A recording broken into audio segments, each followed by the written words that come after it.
What's up guys? It's me again, Eliz, and welcome to my YouTube channel. Sa mga dati na subscribers, welcome back. Ayan, so for today's video, nagsiscan kasi ako ng mga videos and photos ko sa phone ko, sa old phone ko. So, nakita ko na way back nung lieutenant pa ako, 2020, nag-undergo ko ng mandatory schooling sa Silang, Cavite. Sa loob din kasi yun ng PNPA.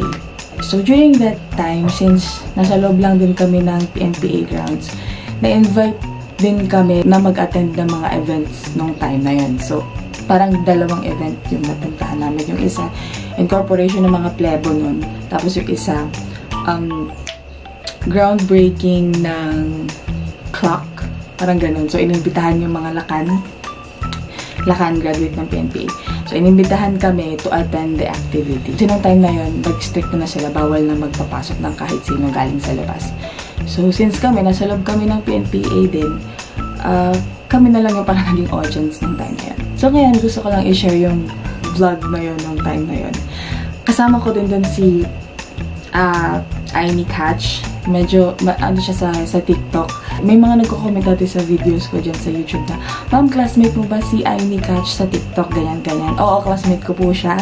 Si Mayan Kachumbo. So, ayun lang. Gusto ko lang i-share yung video. Kaya, panoorin na natin. Hello, good morning. So, nandito tayo ngayon sa Silang, Cavite. Kasi ngayon ay ang incorporation ng mga plebo. Yun, ang very first chon nila. So, swerte tayo kasi makakapunta tayo dun ngayon. Hanapin ko lang yung mga kasama ko, mga classmates ko. Para may mga kasama akong pumunta dun ngayon. Dati, ano yan, may mga visitors, pwedeng pumasok. Yun yung first time na makikita nila yung mga loved ones nila after 6 or more months. Ito yung first time na makita nila yung mga family nila. Ngayon, pero dahil sa pandemic, baka hindi sila magpapapasok ng bisita galing sa labas. So, dahil kami, nandito kami ngayon sa NPC, magkapit-bahay lang kami ng PNPA, kaya pwede kami pumunta. Na-quarantine naman kami dito, kaya safe. Nag-video ako eh. Ay, nakita ko na isa kong classmate. I-add niyo po siya sa TikTok. Yeah. Ay, ni Kachu. Yan, classmate ko. Pupunta kami ngayon sa PNPA.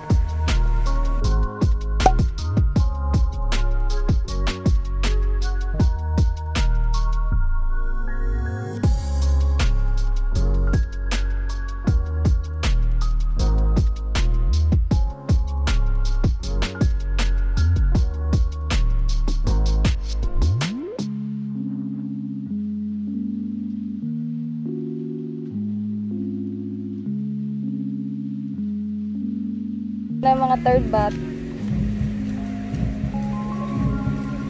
Go third bat. Third bat.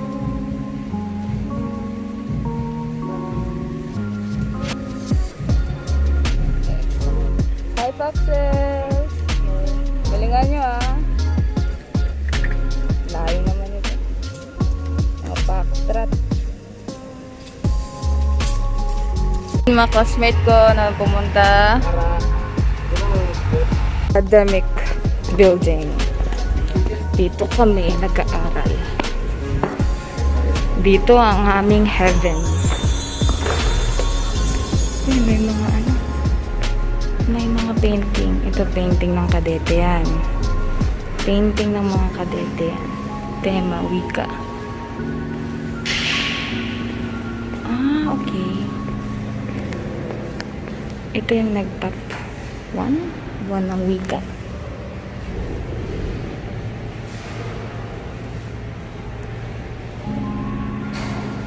Ang galing ng mga kadete mag-paint. Diba?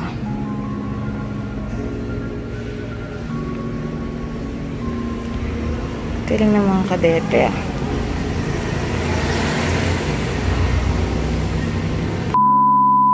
Tuntun harap. Nah, tuntun harap. Adjust kayo palikod.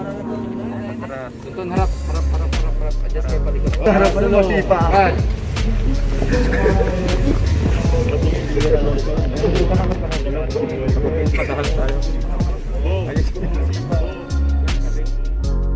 Going back to our Alma mater.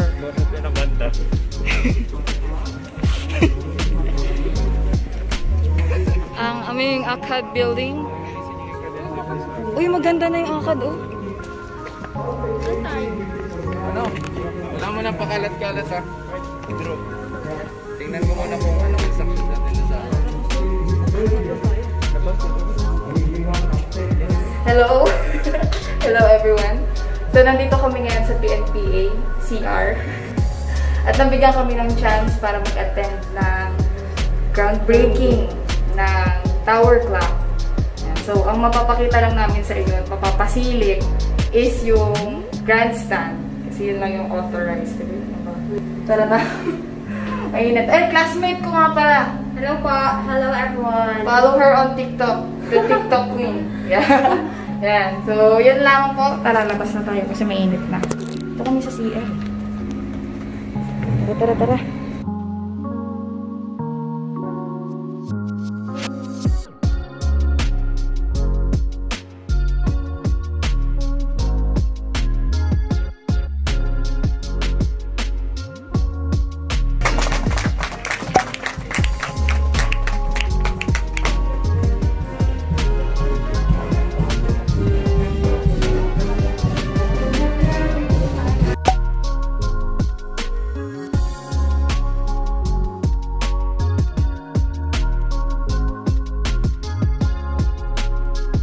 Dito ang clubhouse ng PNPA.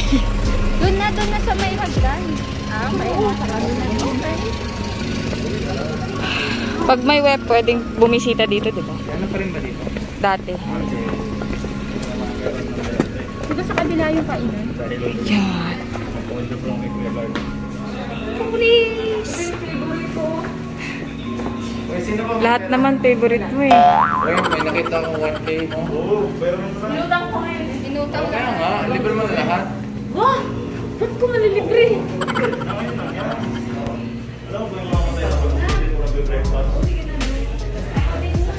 Wala, nasa na? Gago, bro. Saan na sila Casanova? Sabi na sa club of the box. Center. Kita mo daw yung mga, ano yan, souvenir. Jacket. May malamig kasi dito. Ito, yan. Gusto ko yung yung kagaya sa atin dati. Maganda yung sa atin dati. Oo. Maroon tas PNPA.